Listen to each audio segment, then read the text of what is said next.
لە بەڕێوەبەرایەتی گومرگی سلێمانیەوە دەست بە بەدواداچوونەکانم دەکەم بۆ پرسی مامەڵەی گومرگی لە ناوەندە سنووریەکانی پارێزگاکە و ئەو سیستەمە نوێی عێراق بۆ باج و گومرگ پەیڕەوی دەکات. دەمەوێت بزانم هیچ نووسراوێکی فەرمی ڕەوانەی بەڕێوەبەرایەتی ناوبراو کراوە؟ لە سەرچاوەیەکی باڵای بەڕێوەبەرایەتیەکەوە ئەو زانیاریەمان دەستکەوت کە تا ئێستا هیچ نووسراوێک بە ئاڕاستەی زیادکردنی باج و ڕسومات نەگەیشتووەتە ئەم ناوەندە حکومیە. ئەمە لە کاتێکدایە بەپێی نووسراوێکی بانکی ناوەندی عێراق کە ئاڕاستەی لقەکانی کردووە هاتووە پێویستە لە سەرەتای ساڵی نوێەوە تەواوی مامەڵە گومرگیەکان لە ڕێگەی سیستەمی ئەسیکۆداوە جێبەجێ بکرێت.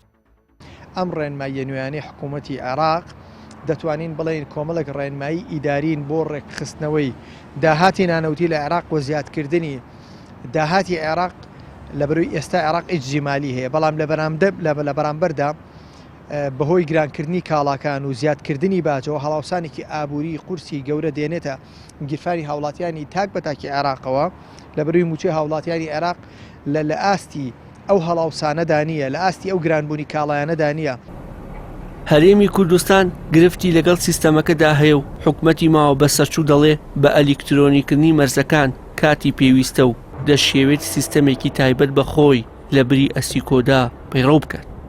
تۆ ئەمە تقریبەن زیادەیەک دەرچووە لە نرخی خەمڕێنراوی کاڵاکانە کە حکومەت کرد، لەگەڵ ئەوەشان نرخەکی خەمڕێنراوی بەرز کردوێتەوە نیسبەتی و ڕێژەی ڕسمی گومرگیەکەی زیاد کردووە، لەگەڵ ئەویشا بەرامبەر بەوەش ڕسمی باجەکەشی زیاد کردووە بۆ زۆرترینی کاڵا و کەلوپەلەکان لە سەی 5ەوە هەتاوەکو سەی 30 زیادکردن هەیە لە ڕسوماتی گومرگیە بەپێی ئەو جۆری کاڵا و کەلوپەل هەمووی پۆڵێن کراوە لە پێناسەی گومرگی عێراقیە.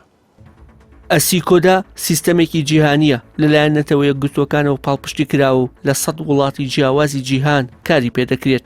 سیستەمەکە بریتیە لە ڕێخستن و وەرگرتن و داتاکردنی ئەو کاڵا و شمەکانە کە لە وڵاتدا هاوردا یاخود هەناردە دەکرێت. سەرجەمیان بە شێوەیەکی ئەلیکترۆنی بەناوەندەوە بەسراونەتەوە و پێش هێنانی شمەکیش وەک دڵنیایی بڕەپارەیەک لەلایەن بازرگانەکانەوە لە بانک دادەنرێت و ڕێگری دەکرێت لە سپیکردنەوەی پارە.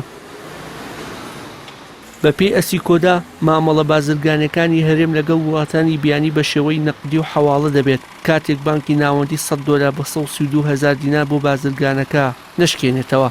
تا ئەو کاتێ حکومەتی هەرێمی کوردستان بە سیستەمی ئەسیکۆدا ڕازی دەبێت مامەڵی بازرگانیەکانی هەرێم لەگەڵ وڵاتانی بیانی بە شێوەی نەقدی و حەواڵە دەبێت.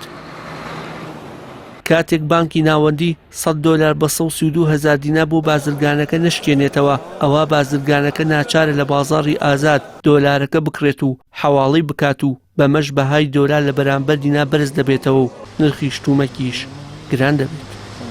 وشار محەممەد، کەناڵی ئاسمانی پەیام، سلێمانی.